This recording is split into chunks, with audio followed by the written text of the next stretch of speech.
ქართულ ოცნებას საარჩევნო კოდექსში მორიგი სადავო ცვლილებები შეაქვს, რომელიც არჩევნებზე დაკვირვების უფლებას კიდევ უფრო ზღუდავს. ქართველი ემიგრანტებისთვის საპარლამენტო არჩევნებში საზღვარგარეთიდან მონაწილეობის აკრძალვის გარდა ახალი კანონპროექტით კენჭისყრის შენობასა და კომისიის სხდომებზე აუდიო მონიტორინგი აიკრძალება. ეს ნიშნავს, რომ შენობაში ხმის ჩაწერა აღარ იქნება შესაძლებელი. აკრძალვა სავარაუდოდ მედიაზეც ვრცელდება. კანონპროექტის ერთ-ერთი ავტორი არჩილ გორდულაძე ამტკიცებს, რომ ხმის ჩაწერა შესაძლოა პირის განსაკუთრებული კატეგორიის პერსონალური მონაცემების დაცვის უფლებას არღვევდეს, რაც შეეხება ჟურნალისტებს, მისი განმარტებით მედიის წარმომადგენლებს გადაღება მხოლოდ სპეციალურად გამოყოფილი ადგილიდან შეეძლებათ. როგორც გორდულაძე ამბობს, თუ ჟურნალისტებს ინტერვიუს ჩაწერის სურვილი ექნებათ, ამისთვის ისინი საარჩევნო უბნიდან უნდა გავიდნენ. აუდიო ჩანაწერი ეს არის პირდაპირ დარღვევა პერსონალური მონაცემებისა, მაგალითად ნებისმიერ უწყებაში ხდება მხოლოდ და მხოლოდ ვიდეო გადაღება და აუდიო გადაღება.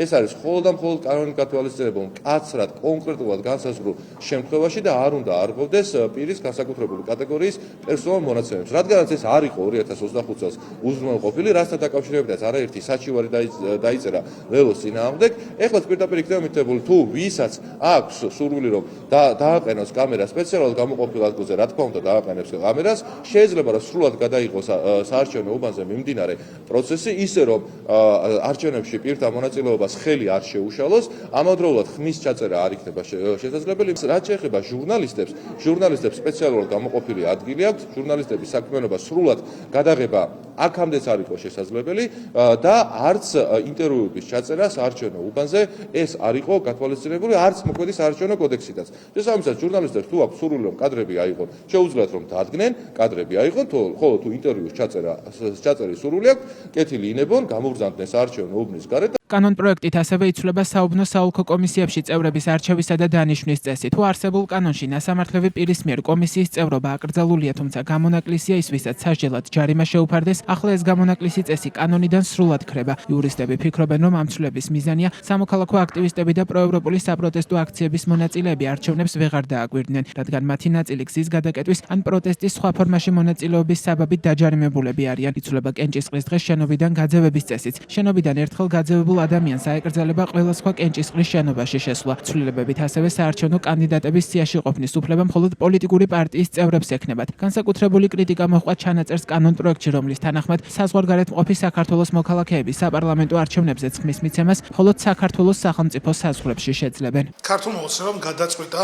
საბოლოოდ დააშოროს ქართველი ემიგრანტები საქართველოს. მოუკლას ის ერთადერთი კავშირი, რასაც სამართლებრივი პოლიტიკური კავშირი ქვია საკუთარ სამშობლოსთან.